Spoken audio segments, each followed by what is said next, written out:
This video is sponsored by Connell Narrative. More about their Narrative 40K events later on. What's up, folks? Welcome back to TacticalTortoise. My name is Trevi, and it's time for another episode of the best armies in Warhammer 40K, the weekly video series where we go through undefeated results from the past weekend of competitive play and talk about what is currently winning. And this week is for the weekend of July 11th and 12th, 2026. A very big one in terms of 11th edition Warhammer 40K with some massive events going down, including the 200-player Path to Glory. I am currently traveling back from live coverage at the Ironweld GT. This is a 72-player GT, and I streamed all 5 rounds, getting most of the top players on live stream or my recorded video several times. Please check that over on my live tab or in the links in the video description. And if you are a YouTube channel member or a Patreon at patreon.com/TacticalTortoise, you will be able to get access to my second table recorded games as well if you want more 11th edition content. But that saw some very surprising results.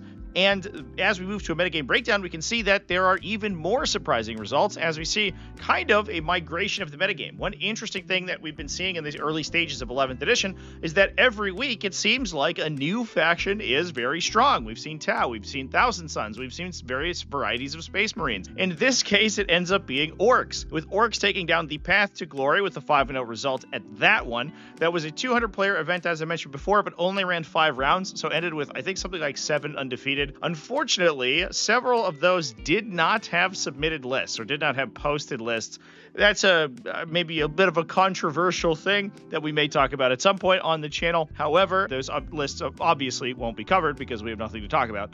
The Throne of War GT also saw undefeated Ork results.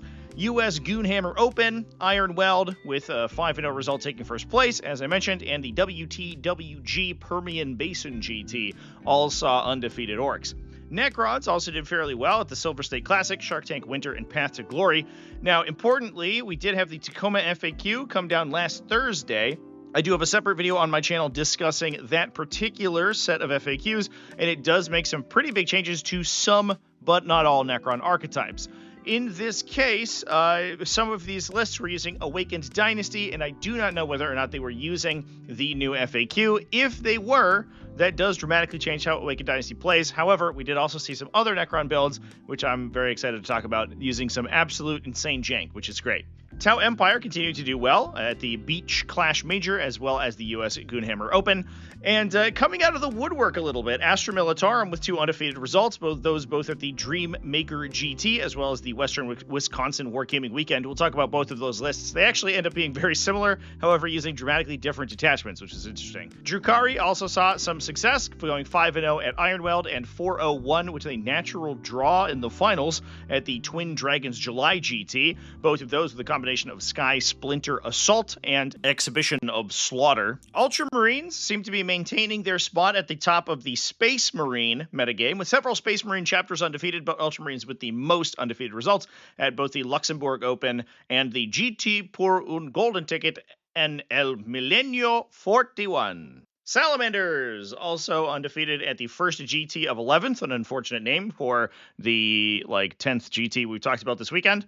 Dark Angels at the Twin Dragons July GT. Genestealer Cults had an undefeated record and an interesting list at the Shark Tank Winter. Aeldari undefeated at Path to Glory. Adeptus Custodes at the BGE, the Dark Horseman GT. Adeptus Mechanicus at Midsummer OPA. Imperial Knights at La Classique d'Ete. Chaos Demons at Path to Glory as well. Chaos Space Marines took down the Riverside Classic. And last, but certainly not least, Thousand Sons taking down War Master Bucharest.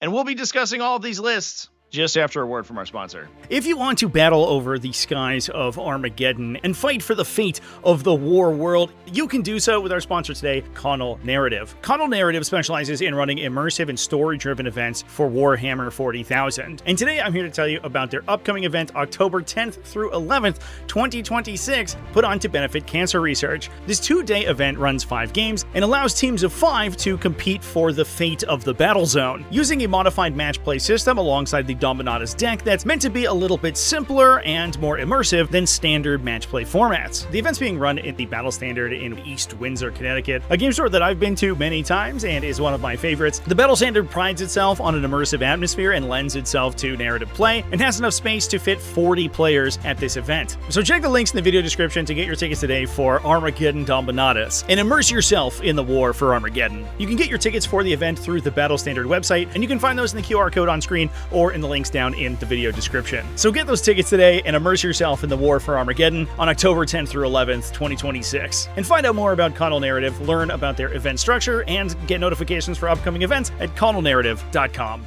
Now, starting off our discussion with our metagame frontrunners, Orks, we can start at the Ironwell GT, which of course I live streamed, so if you want to get lots of footage of this particular list in action, you can check that out, especially on my Day 2 live stream. But this was Ian Power coming in with a Green Tide and Tactical Brigade combination. We've talked about this combination of effects. It is extremely good at oversaturating the board with a million Ork boys, and using a bunch of overlapping reactive and regenerative effects in order to support them. In this case, we had 3 bricks of 20 Ork boys, all of them with a Pain Boy and a Big Boss, and some combination of War Boss. One of them with Brutal Becoming, one of them with Ferocious Show-Off, and one of them with Ghazghkull Thraka. Now, the reason that you can take all of these characters together is that the Ork Boy datasheet does allow you to attach 2 characters onto a single Ork Boy unit, 2 leaders, I should say. Then you can use the support mechanic to attach a support character onto the Ork Boys as well. So because the Pain Boy is support, he can go alongside the other characters. The only restriction is that you can't have multiple war bosses in a single unit, which of course we don't here. We then have 2 additional units of unattached Ork boys, 1 unit of 20 as well as 1 unit of 10, 2 units of Storm boys to satisfy some conditions from the Tactical Brigade detachment, 1 commando unit for some early game utility, as well as a Gretchen squad to screen the back line. Now, the reason that this combination is so effective is that we do get all of these Ork Boys units. We can advance and perform actions with them, and we have an up-down for our Storm Boys to allow them to perform actions once we get to the late game. You also get a combination of some very powerful movement stratagems that includes Onto the Next from the Tactical Brigade. So when an enemy falls back from your boy squad, you're able to then move them. Then you can use Go Get 'em when you are targeted by a ranged attack to surge move those Ork boys. So if your opponent's not prepared for it, what you could potentially do is engage them, force them to fall back in order to shoot you, move closer to them again, and then surge move directly into combat with them one more time if you once you are targeted by a ranged attack. That makes it incredibly difficult to escape from these Ork boys. That means they can solidify control over the center of the battlefield. We are using Taken Hold as the detach or the force order disposition for this. So being able to obsec using those boy squads, the center of the battlefield typically will score some pretty significant points for Taken Hold. Then you can use the Storm Boys and the other utility in the late game to basically just shore up your score on secondaries. So it plays primary extremely effectively early on to essentially max its primary out, then towards the late game maxes its secondary out, and tends to get somewhere between 90 to 100 points per game very consistently, almost regardless of what it's fighting against. Typically, there is a bit of a push towards anti-armor right now in a lot of competitive builds, and so it does. I think it is a skew list that does tend to overpower a lot of competitive archetypes currently. Now, staying with Orks for a moment here, we can throw in a wild card list, this being Tyler Principio from the US Gonehammer Open 40K GT. This was an interesting combination of Freebooter crew as well as Mordaka. Now, Mordaka's seen a little bit of play recently because it does have a lot of interesting play with some other popular detachments, largely because it does have access to that upgrade that can give its attached units rapid fire. But in this case, the benefit of Mordaka is that we do get assault on Ork weapons, and we're going to be able to get sustained hits during the WOG turn. However, you can also gain access to additional WOG activations thanks to the grab and bash stratagem in Freebooter crew. There are also a bunch of other stratagems inside Freebooter crew that can further pump your ranged attacks. That could be things like additional AP characteristic or blast on your ranged attacks from deck fraggers. What we're bringing in the list is Ghazghkull Thraka, in addition to a Big Mech and a Pain Boy with a Boys unit attached. We also then have a pair of Beast Bosses and Beast Snagga Boys as well. We have a Big Mech with a Shock Attack Gun with the Git Finder Squig, That's going to give his unit ignore cover, so when he jumps into a unit of tank busters, we don't have to use any effects to gain ignore cover. Mordecai does have a stratagem, long uncontrolled bursts, which can give you ignore cover, but obviously not having to use a stratagem means we have access to additional stratagems, so we can gain things like sustained hits in the same shooting phase in order to further pump those guys. We then have another attached big neck with shock attack gun. Mazrog Scragbad as an independent operator. He's a very efficient profile for his cost. 3 trucks to carry these guys around in, a big unit of flash kits, as well as a Gretchen unit, a Storm Boys unit, and 2 units of War Bikers for utility. Very different style of army than obviously we see from the more melee-focused Green Tide builds. However, it does have a bunch of overlapping buffs that can attach onto those tank busters, and you can make those tank busters with their attached big mix of shock attack guns do some absolutely horrifying damage. And we're going to move on over to the Silver State Classic, which is appropriately won by the Silver Necrons. This was a build run by Carrie Affrunti, which was absolutely wild. This is Cursed Legion plus Sky Shroud Spearhead. Obviously, that's the Destroyer attachment that gives all your Destroyers a strength bonus that they can unlock for other units once they start killing people.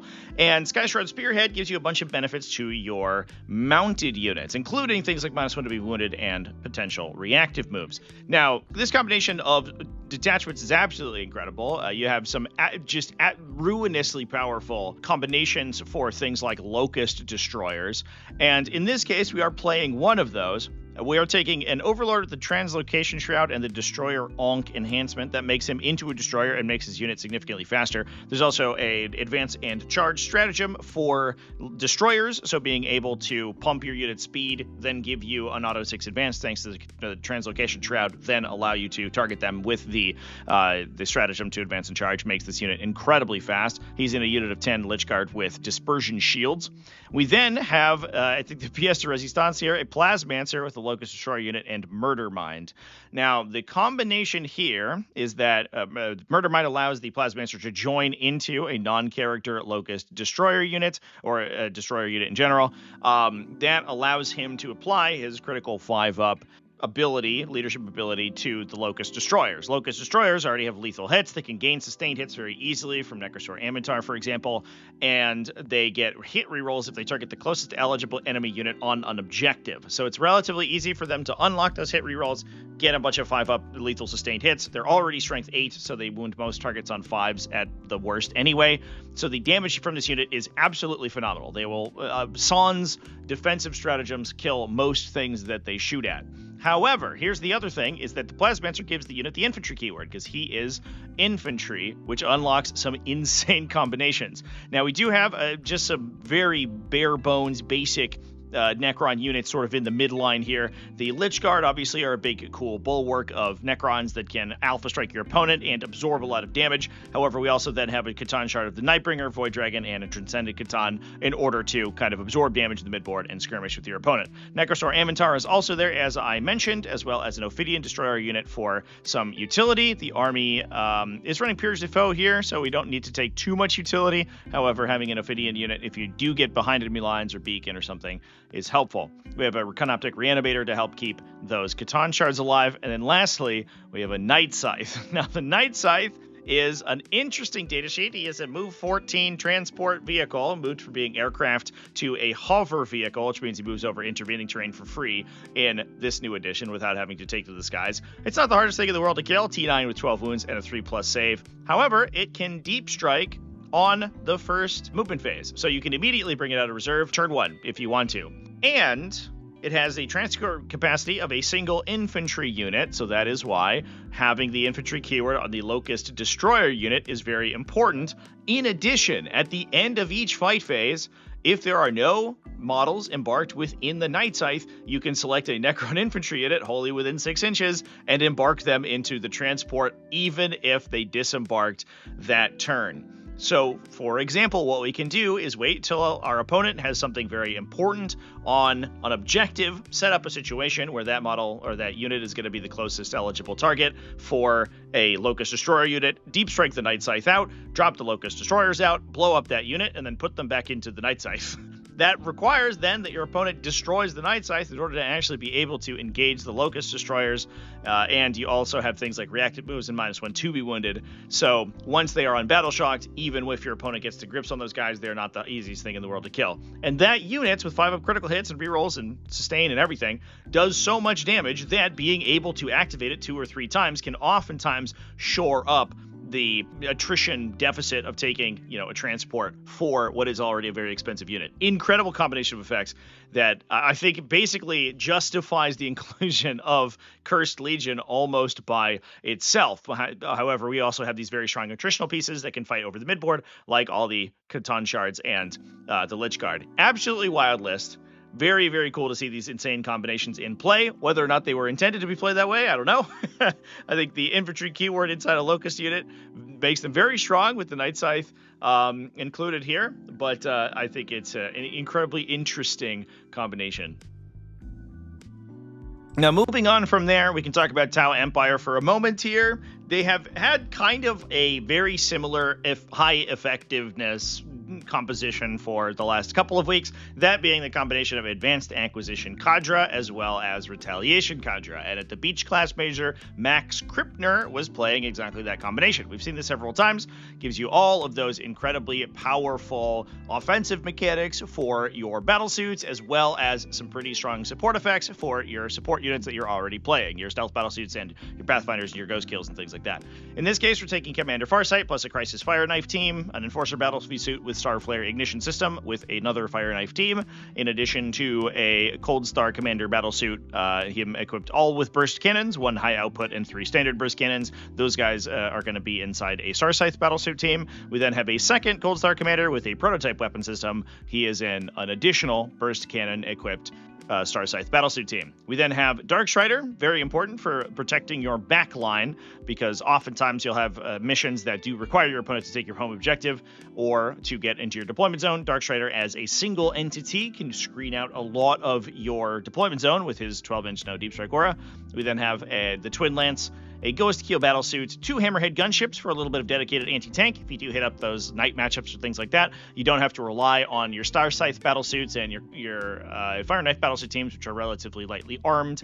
In order to deal with those big tanks, you could just use your own big tanks to shoot them. So that's what the Hammerhead gunships are there for.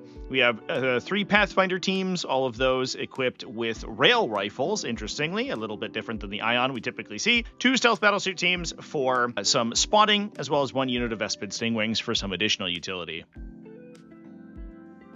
Now we're going to move on over to one of our headliners and maybe one of the most controversial results we have this weekend, with 2 5-0 finishes from Astra Militarum, and start with the W4, the Western Wisconsin Wargaming Weekend, which was won by Nemo the Fish, Wesley St. Hines himself, running his characteristic Recon element. Now, if you haven't seen this list in action, Nemo's been playing it since early days of the Militarum Codex in 10th edition and has seen incredible success with it, basically able to use the overlapping defensive mechanics of the datasheet abilities as well as stratagems inside the detachment, plus the take cover order to make his units very difficult to kill. You can stack up to +2 save on them, in addition to giving them a passive benefit of cover. So if you gain cover permanently thanks to Recon element, you gain +1 save if you already benefit from cover. So if, for example, you have an order affecting you and you also have a Cadian command squad inside your unit, then you're going to gain the double cover, +1 save and -1 ballistic skill on attacks targeting you. You can also use, just the larger amount of cover available in the new edition to make it easy to put things like your Tempestus Ions into positions of cover in order to make them difficult to kill. You can then use reactive moves, and you can use charge debuffs to make your units hard to engage with, all the while you are out OCing your opponent massively. The other thing that has changed for Astra Militarum in 11th edition is easier access to the heavy keyword. So a lot of times these armies, they would focus heavily on melee units in order to shore up their anti-tank matchup. So you'd have to deal with things like Imperial Knights or other large vehicles by using Adelan Rough Riders, which could be inconsistent in some cases. If you failed your charges, things went poorly. If you just didn't hit very well, things went poorly on top of that. So being able to do that from ranged is preferred, and because you can use the heavy keyword much more realistically now, and then also issue orders like take aim to heavy weapon squads, you can get those heavy weapon squads with +2 to hit, so even if you're shooting into cover, you're likely going to be hitting on 4s, which is pretty good. In some cases, you can also get plunging fire with them, but they do have a relatively large base, so plunging fire is kind of difficult to enable on those models. Now, in this case, we're running a Cadian Castellan and a Cadian Command Squad that's in a big shock troop unit. The Castellan's important there because you get fall back and shoot, in addition to sustained hits on his unit, plus you get the defensive benefits from the Cadian Command Squad. We then have a pair of Militarum Tempestus Command Squads, those guys equipped with command rods inside 2 units of 10 Tempestus Scions. That's where some of our actual damage output is coming from, with the rerolls that those guys get dropping in and blasting people with all their massive number of special weapons. We have Gaunt's Ghosts, Field Marshal Dreyer, as well as Ursula Creed. Those are going to be some very powerful support units. Gaunt's Ghosts give you the ability to issue orders at the end of your movement phase, because that's when they can come in out of reserve. So you can do things like issue all your orders for move in the command phase. Then you drop Gaunt's Ghost next to a couple of units, and Gaunt's Ghost issue orders to take cover or to take aim, depending on what you need them to. Lord Marshal Dreyer and Ursula Creed don't necessarily need Master Voxes anymore, because you can use the command repeaters off of the Cadian reconnaissance squads that are also in the list in order to let these models stay relatively far back in positions of safety and issue their absolutely ludicrous number of regiment orders that they have around the battlefield, while still, keeping at least Ursula Creed safe via the hidden mechanic. We then have an Ogryn bodyguard, who I assume is attaching it to one of the command squads. I think the Cadian command squad most likely, although I don't believe that is actually indicated on the list, because it's not an actual character attachment.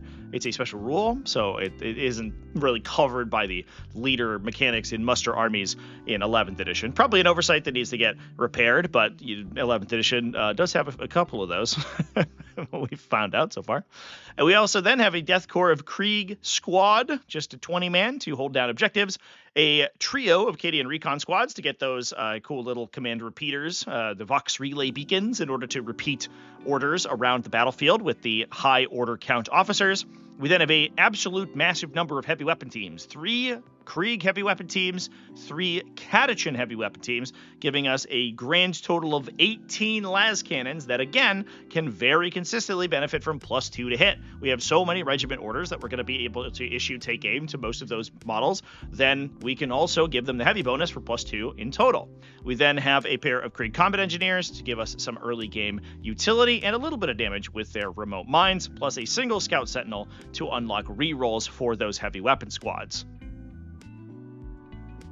Now, sticking with Astra Militarum for a moment here, we can take a look at a very similar but fundamentally different force using a similar composition of units but 2 extremely different detachments. This is Tucker Ricky from the Dreammaker GT, running the combination of Designation Force and Siege Regiment.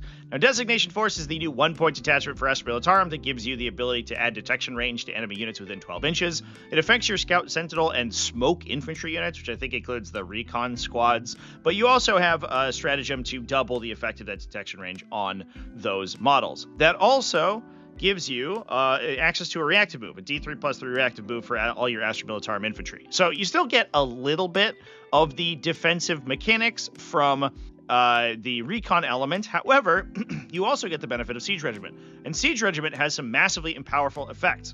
That includes things like incendiary bombardment to remove cover from enemies.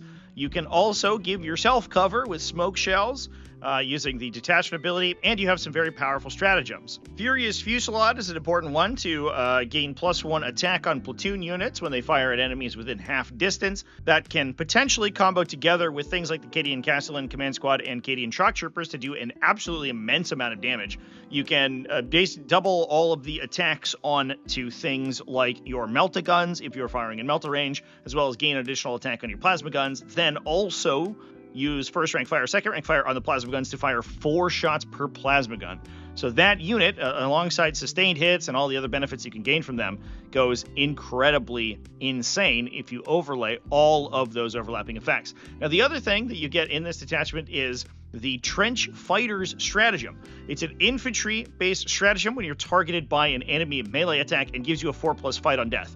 Now that doesn't sound pretty good because you're Militarum infantry, you're not very good at fighting in general. However, the new fight on death rules are very strong, and especially for armies that do not want to be dual engaged by enemies that could potentially do a lot of damage to small, lightly armored infantry units. The reason for that is that the new fight on death mechanics prevent any model that is currently being affected by a fight on death ability from being removed from the battlefield until it has fought. It basically overrides all the previous wording from 10th edition with a new mechanic that basically says you remain on the battlefield until you've been selected to fight and have resolved your attacks.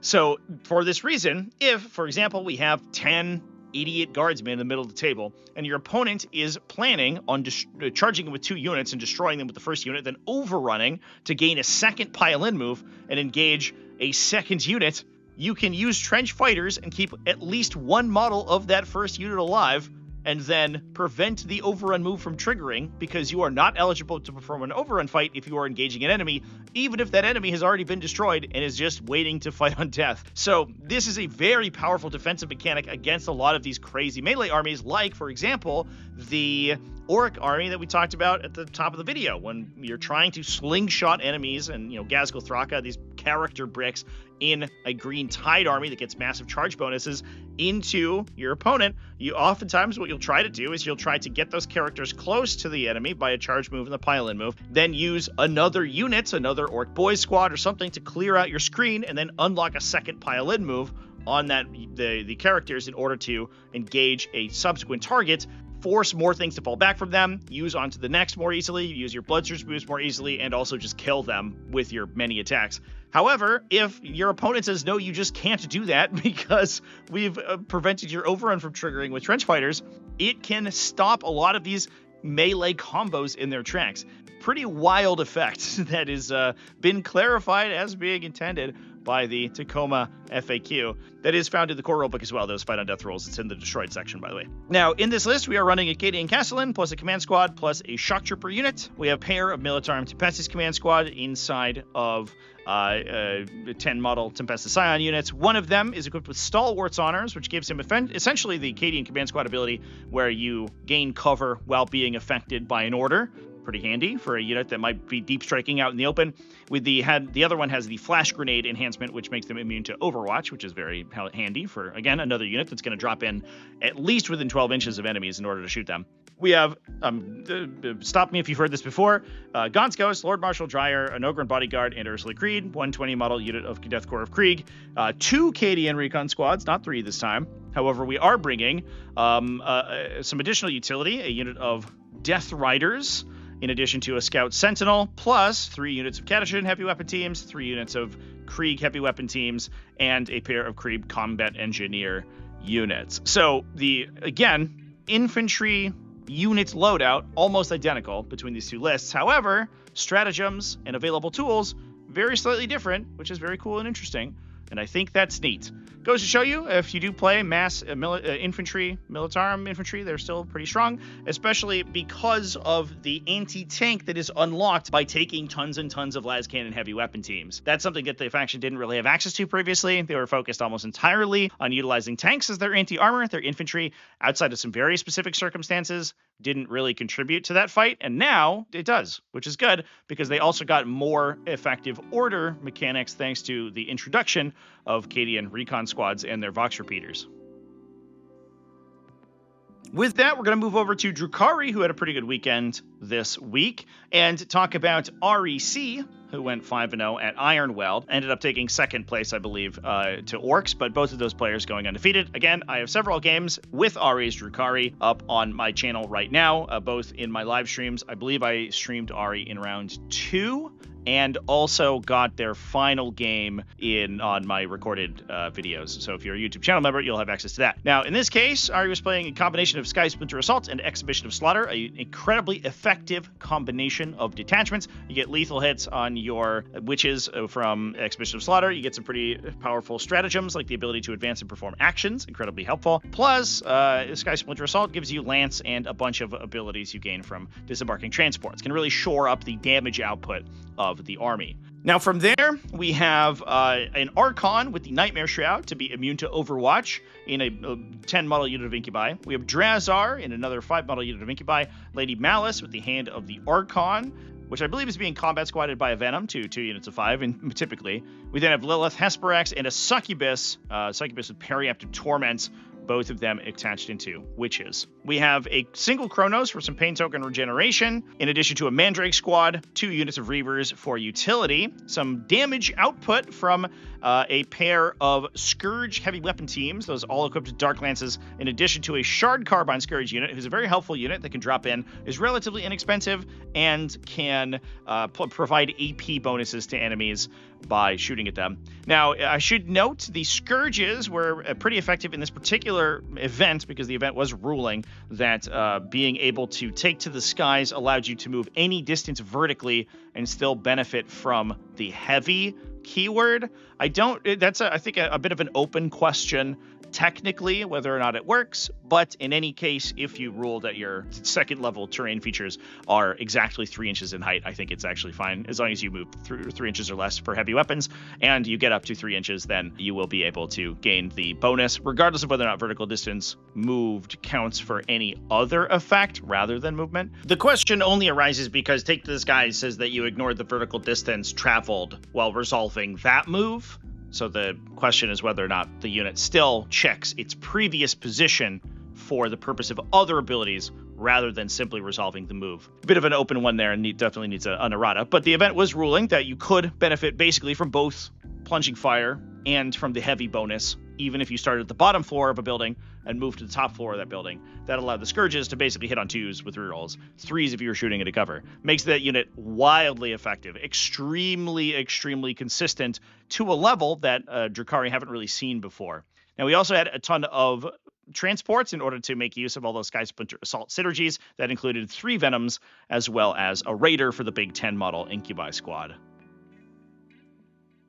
Now let's move over to talk about some Space Marines, because we have a couple of Space Marine factions to cover, starting with the best performing Space Marines, that being Ultramarines, and moving over to the Luxembourg Open, which was won by Sebastian Gehart, who was playing a combination of Librarius Conclave and Reclamation Force. We talked about this build last week. There's a lot of interesting effects with the Reclamation Force that you gain in the new edition. It gives you a +1 AP in melee and -1 to be wounded effect if you are on an objective that you controlled at the start of that phase, which can make it so that if you have very difficult to kill infantry units, it just compounds their effect, even if their toughness is relatively low, because the -1 wound effect checks whether or not the strength characteristic of the attack is higher than your toughness value, unless you are, in fact, Captain Titus, which the army was playing. In this case, you're playing a Victrix Honor Guard squad plus Marnius Calgar, in addition to a Blade Guard Veteran squad plus the Wardens of Ultramar and Captain Titus. The Blade Guard Veterans do have that reroll 1s to save. I believe the new FAQ actually sort of restricts that reroll 1s to save if they use their defensive combat stance to only the Blade Guard Veteran models, but I don't remember that 100%. I have to double check the Tacoma FAQ, and I don't know if this event was using that new update. We also then had Chief Librarian Tigurius with another Blade Guard Veteran squad. Both the Tigurius and the Wardens of Ultramar have the Psyker keyword, so they are going to apply the Librarius Conclave effects to those guys. We then have Uriel Ventress in a Company Hero squad, so we get access to a little bit of a Vectora, so that when this army fights into melee mirrors, it can impact or sort of mess with their opponent's ability to intercede into the fight phase with heroic interventions or overwatches or with counter assaults by using that command point tax. He also will provide deep strike to a unit, so you can start them in reserve and then rapid ingress them into aggressive positions in the battlefield. Chief Librarian Tigurius, I think, is a pretty good target for this, because he does give you free heroic intervention, or discounted heroic intervention as it is now. So being able to rapid ingress him if your opponent is looking to charge one of your other important units, Uriel Ventress can allow him to jump in and then get his free intervention. We then have 3 land speeders for utility, as well as 1 repulsor to deliver one of these melee bricks to the fight. Most likely, I would imagine, the Wardens of Ultramar. We also have a Predator Destructor and a Predator Annihilator for some backline shooting, plus a scout squad for utility. Pretty interesting build. We don't see a lot of the classic inclusions from this detachment. Things like the Fusillade combo for from Librarius Conclave, or things like Terminators, which are also incredibly popular inside these builds. However, you do have units like Company Heroes, which can give you a -1 to be wounded effect that can stack with the additional -1 to be wounded effect. Same with Victor's Honor Guard, which means that even when you play into a Space Marine mirror match and they have +1 to wound from Oath, or you play against enemies with Lance, for example, you can counteract those effects and still give them -1 to wound. So giving yourself wound bonuses actually doesn't help you in a lot of those cases against these very, very hard to kill character units. And then again, those characters, if they're attacked by a single attack group, will likely just bounce all of those incoming attacks off their invulnerable save and become extremely difficult to take out, then be able to fight back and operate normally later.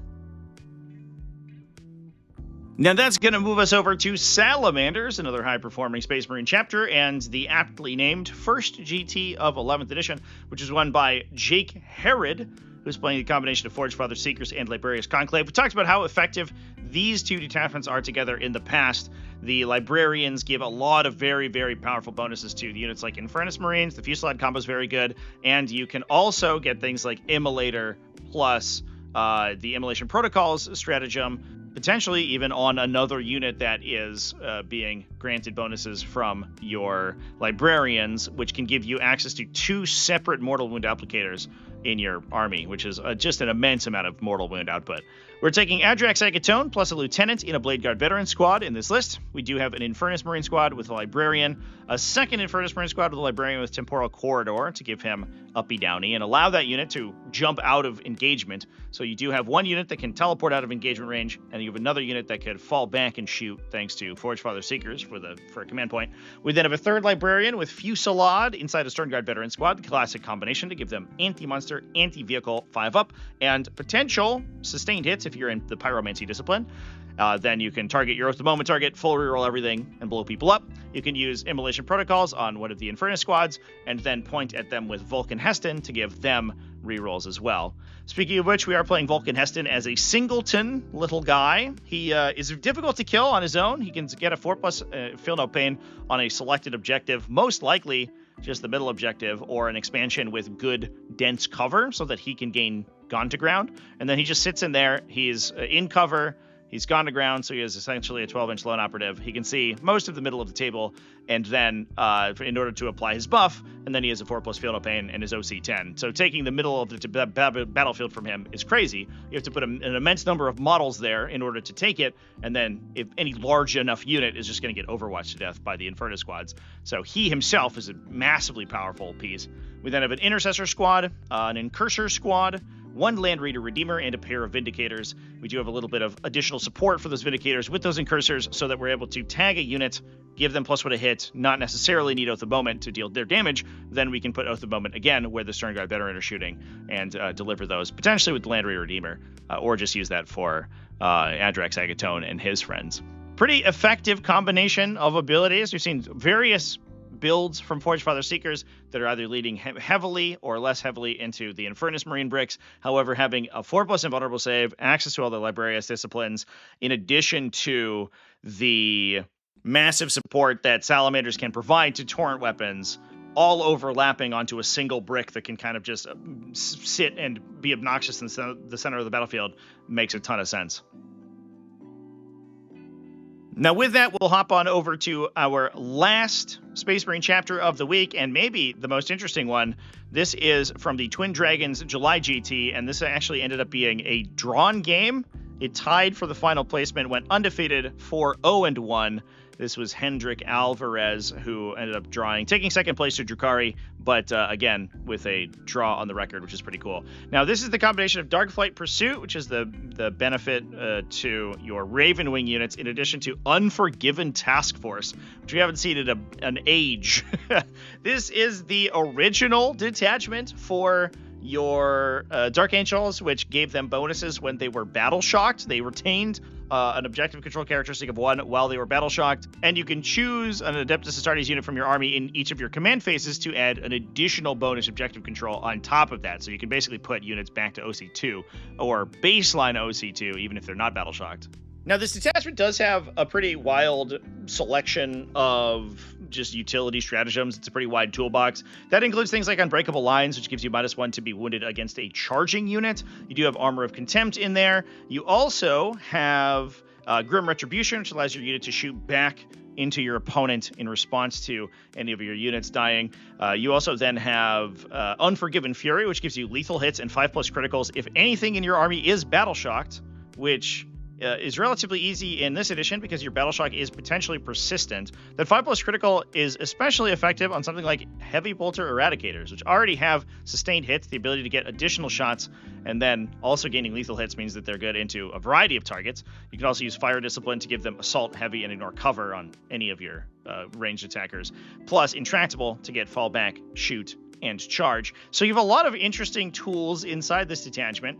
Now, in order to use those on, we're taking Lionel Johnson, an Assault Intercessor squad, no attachments for them, just a regular unit of Assault Intercessors to go charge people, I guess. We have 3 units of Deathwing Knights. You can imagine these guys with -1 damage, in addition to -1 to be wounded, and a contextual +1 OC characteristic, really offsets the downside the Deathwing Knights typically have, which is that they are not very good at holding objectives because their OC is trash. However, they're difficult to get rid of, especially these days, because they can just sit on an objective into a gone-to-ground position, be effectively a 12-inch, sort of pseudo-lone operative. You have to get within 12 inches to shoot them. If you do that and don't kill them, then they're going to charge you. If you do that and charge them, they're going to be -1 to be wounded and -1 damage, probably not die, and then kill you back anyway. So actually taking objectives from this is very difficult. We have this interesting introduction of 2 Heavy Bolter Eradicator squads, which can use the combination I talked about earlier. They're incredibly inexpensive.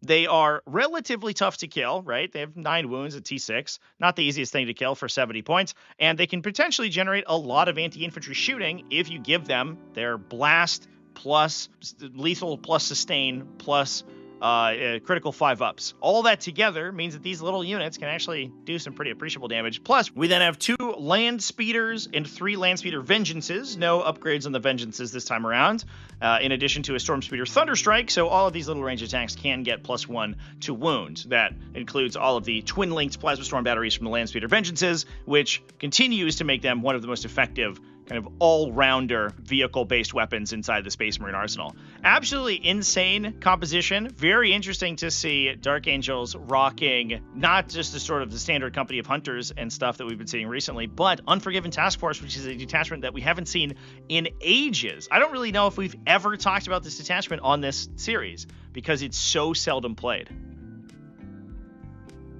And we're getting pretty long here on our recording, so we're going to have to blitz through these next couple of lists. But we're going to head on over to Australia for the Shark Tank Winter to talk about Eric Lathuras, the GSC extraordinaire, running Genestealer Cults in a combination of Outlander Claw and Pure Strain Broodswarm. Now, we've seen Outlander Claw before. It's the vehicle-focused and mounted-focused attachment for the faction. However, Pure Strain Broodswarm is the new GSC 1-point detachment that gives you access to up-down on your Pure Strain Genestealers, which makes them pretty effective utility, right? They can jump into various positions of the table and then redeploy themselves and threaten rapid ingress because they do not have to come back in on the same turn. So you can use them kind of as this hit and run unit. That said, in this case, we are taking a bunch of them in order to basically just pump their damage output.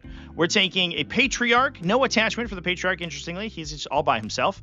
In addition to 3 Reductus Saboteurs, 4 units, of Acolyte Hybrids with Hand Flamers to skirmish over objectives. Those guys get delivered by the Goliath vehicles. We have a Neophyte Hybrid Squad for some OBSEC, 2 Goliath Trucks, a pair of Achilles Ridge Runners, a pair of Atalan Jackals, 2 units of 5, 3 Goliath Rock Grinders to carry around those Acolyte Hybrids, in addition to a total of 25 Pure Strain Genestealers.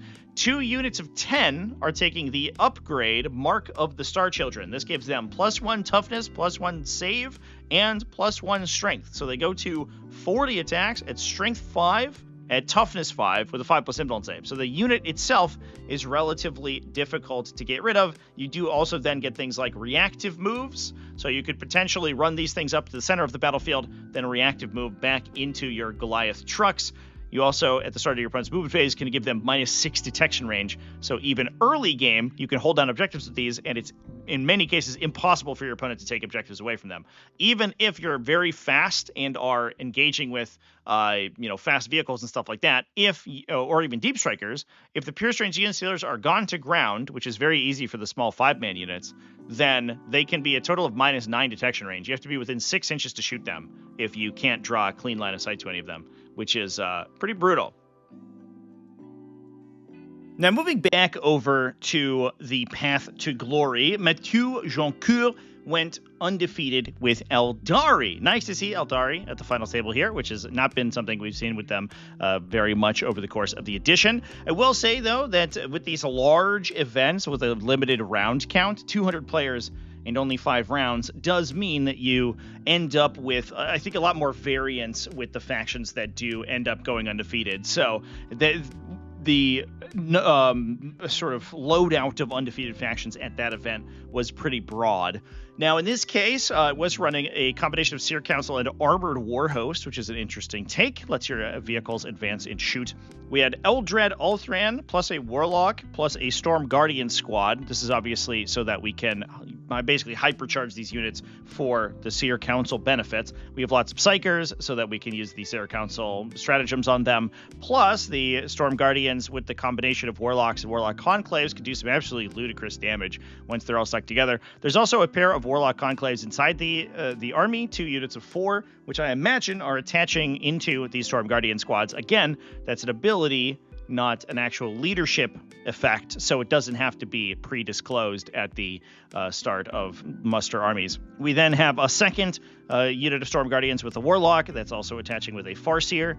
We have Jane Czar with a 5-model unit of Howling Banshees, Lycus with a unit of Warp Spiders, a unit of Corsair Void Reavers, a Ranger squad, 2 units of 10 Swooping Hawks. We've also got a pair of War Walkers to improve the AP characteristic of those Storm Guardian squads, so we can push all of those Destructor torrent attacks from the Warlocks up an additional point of AP, plus a trio of Warlock Skyrunners. These things are incredibly strong utility units, especially for the reconnaissance force disposition that we're playing in this case.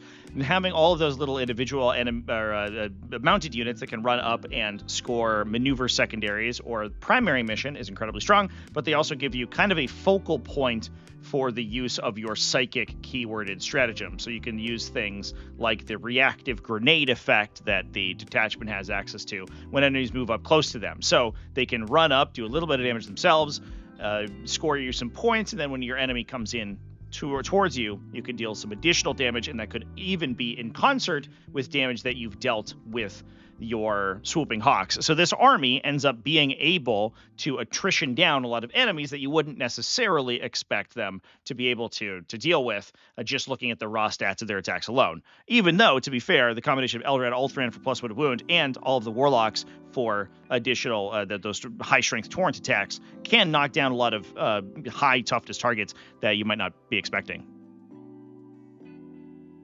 Now, moving over to some Chaos factions, and again, starting with Path to Glory, we also saw Hugo Richardi go undefeated with Chaos Demons. This is a combination of Legion of Excess and Warp Tide. Now, I've talked about Legion of Excess in the past. There's some very cool combinations you can do with it. You can remove Fight First from yourself, which actually does not have the same detriment that it did in previous editions. Previously, it would allow the opponent to swing first at you, but if you actually charge into your opponent and then get rid of all your own fights first, you swing first the normal way. So in some cases you can use that to manipulate the fight phase into interesting ways in your advantage. You also get access to things like Thief of Pain, which allows you to pull wounds off of models and then put them onto a Demonette squad, which you can use to feel no pain away with a Contorted Epitome, which the army is including. We do have that Contorted Epitome plus a Demonette unit. We have a pair of Keepers of Secrets, one of them with Soul Glutton, plus the Mask of Slaanesh and a Torment Bringer with False Majesty. We then have a trillion Demonettes, a total of 50 in addition to the 10 we already have at the Contorted Epitome, so 50 unattached Demonettes for a total of 60 Demonettes. Those inside Warp Tide do get Advance and Charge, so they are going to be very, very quick running up the table. We have a pair of Fiend units for some devastating wound application, plus a pair of Beast of Nurgle for just standard utility, and a Seeker unit for some additional high long-range scout. So we're going to be able to clear out screening units in the early game or perform actions with the Seekers themselves before the Beasts and the Demonettes actually get stuck in. Pretty wild list. We saw other builds from Legion of Excess taking a lot of mounted units and chariots and things like that. This one's focusing, obviously, very heavily on the battle line Demonettes. They do give you incredibly fast moving, kind of awkward to kill, but thanks to all of the effects that we get inside Warp Tide, you can heal models back to units, you can give yourself -1 to be wounded. All of those can make those Demonette units awkward to remove, and that can allow you to absolutely dominate primary objectives. We also saw Chaos Space Marines going undefeated at the Riverside Classic. This was run by Alex Spithopoulos, who was playing Renegade Raiders. This is the detachment that gives you assault and bonuses when you target enemies on objectives. In this case, we're running Huron Blackheart with the Masters of the Maelstrom inside a 5-model unit of Chosen, so you automatically get the ability to advance and charge. And that unit is small enough because it Masters of the Maelstrom plus Huron plus the Chosen's less than 12 models, which means you can fit it into a Rhino. We then have a Lord Discordant with Dread Reaver to give him rerolls when he's near the opponent's deployment zone. In a lot of cases this edition, that ends up being, I think, pretty common. The edition tends to play kind of aggressively, but the big thing here is that the Lord Discordant is mounted keyword, so he gives access to the move at the end of the fight phase strat that Renegade Raiders has, which can make him very difficult to pin down. He's able to perform or sort of manipulate a lot of objective control thanks to the ability to move, and be very difficult to actually get to grips with and get locked into combat. We then have Vashor the Archifane plus a Warpsmith. Those guys are going to buff the Defiler that's in the list. We have a Cultist Mob for the backline, 2 Rhinos, one of them to deliver the Masters of the Maelstrom, the other one for the Noise Marines that are also in the army. A Biker Squad for utility. That one Defiler, this one is equipped with Excruciator Cannons, the Ectoplasma Destructor, and Hades Las Cannons, the big, expensive anti-tank loadout for this guy. We have a single unit of Raptors, plus a unit of Red Corsair Raiders for some utility and objective disruption, a Traitor Guardsman Squad for some additional utility, and then those 2 units of Noise Marines. The Noise Marines get a huge benefit from the detachment because they can be targeted by all the stratagems, and they also gain a +1 AP effect, which is huge because they also ignore cover. So firing into enemies at AP 2 or even 3 on some of their weapon profiles can make these guys with a relatively high volume of attacks do some pretty serious damage. There's also a stratagem for hit and wound rerolls when they disembark from a transport, so you're able to use them to hit well above their weight class if they jump out of that Rhino before shooting. Now, last for Chaos factions, we can head on over to the 48-player Warmaster Bucharest, which was won by Eduardo Pierini, who is playing the classic combination of Hexwarp Thrallband and Sekitar Cohort. I don't know if this list necessarily needs much introduction. We've talked about it basically every week since the beginning of the edition. Hexwarp Thrallband gives you that rerolls or +1 to wound with your psychic weapons, and Sekitar Cohort gives all of your Sekitar robots psychic weapons, which means they benefit from the other detachment ability. Sekitar robots are also good at holding down objectives or taking them in the midboard, so it's easy for them to actually unlock that detachment ability because they have Overwatch and they're infiltrators, so they can fight over the center of the table very easily.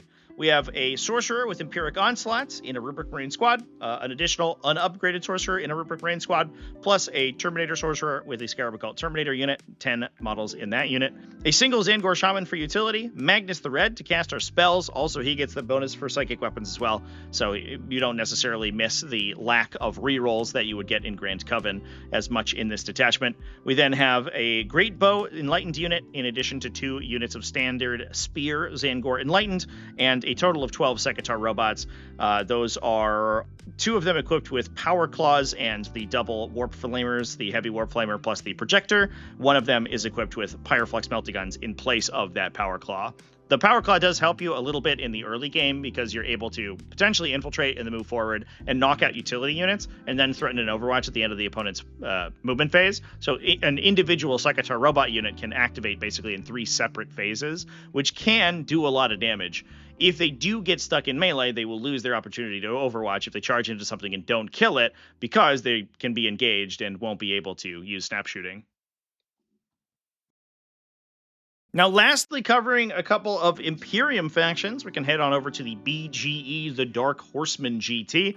This was won by Brett Buckstaff, who is playing a combination of Lines of the Emperor and Might of the Moritoi. We've talked about these combinations of detachments quite a bit. Lines of the Emperor buffs your infantry with +1 to wound, as long as they're by themselves, or your infantry and your mounted units, non-vehicles. Might of the Moritoi has a bunch of huge buffs for your dreadnoughts. And in this case, we're actually focusing much more heavily on dreadnoughts than we've seen, really, on any of these lists in the past.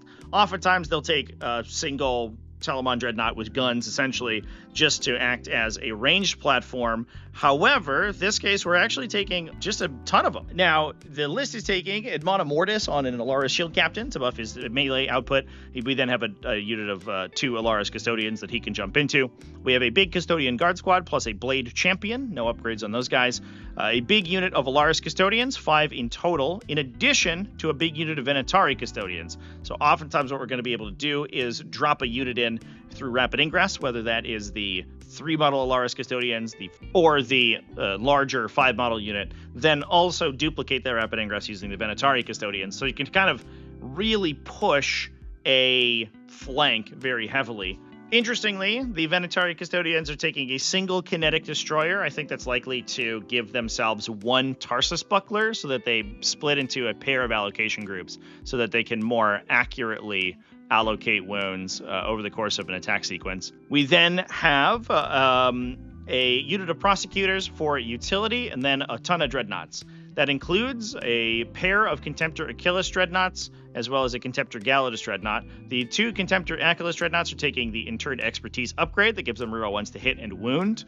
These guys do have Lance on their melee attack, so they likely will be able to hit on 2s and then wound on mostly 2s into a lot of targets, and then reroll 1s, so they're basically full rerolling. We then have a Telemon Heavy Dreadnought with Arachnid Storm Cannons, also with the Interred Expertise upgrade to give him reroll 1s as well. That will also affect his ranged attacks, and we can improve his attack volume with Rapid Fire through the stratagem in Might of the Moritoi. So he can act as a pretty solid midboard bully that does a phenomenal amount of range damage at high consistency. Very interesting to see the Contemptor Dreadnoughts in here. That's not a unit that we typically see. They're kind of easy to kill. They're a little bit slow. Might of the Moritoi does offset that a little bit, but it's cool to see something that isn't just more Virtus Praetors or more of these standard Custodian Guard builds that we've been seeing recently.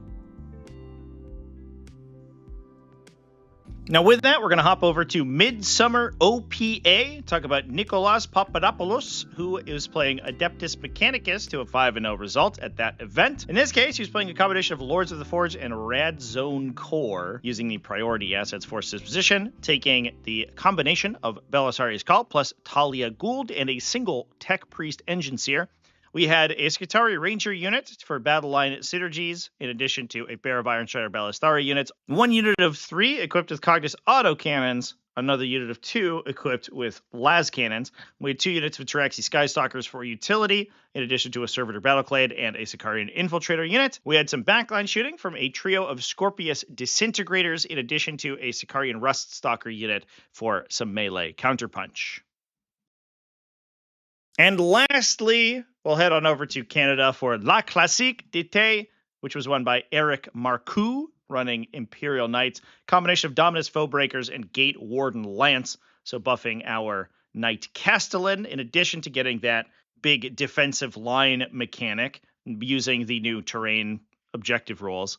For this army, we were playing a Cerastus Knight Atropos, in addition to a Knight Crusader with Augury Halo and the aforementioned Knight Castellan. We had a little bit of OC application from a pair of Armiger Warglaves plus an Armiger Helverin, and then a bunch of support from Imperial Agents. That included a Sisters of Battle Squad plus a pair of Sister of Battle Immolators. The Immolators obviously have access to cover reduction, thanks to their own ability, plus they can Combat Squad the Battle Sister Squad into 2 little units of objective secured infantry, which allows you to play those missions a little bit more appropriately than you could previously. We were playing Purge the Foe, however, so objective control isn't necessarily the name of the game. However, the Battle Sisters are still helpful for use in utility roles. And with that, those are all the best armies of Warhammer 40k for this week. This video has gone extremely long, and it is 3 a.m., so I'm going to go ahead and hop off. Thanks for watching all the way to the end of the video. Thanks as well to everybody who supports Tactical Tortoise, whether it's over on Patreon at patreon.com/tacticaltortoise, YouTube channel members, Twitch subscribers. All you people are amazing, and I love you. Remember to check out my coverage from the Ironwell GT, and big thanks to Connell Narrative for sponsoring this video. Remember to keep it classy, folks, and have happy wargaming.